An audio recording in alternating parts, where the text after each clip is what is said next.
சிவனே, நல்வழி காட்டும் எங்களின் சிவனே.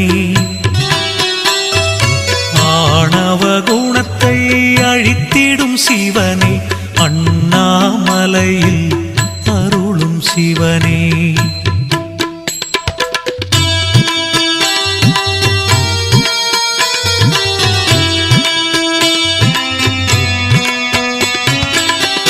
திருவிளையாடல் புரிந்திடும் சிவனே, தீவினை அழித்திட தோன்றும் சிவனே.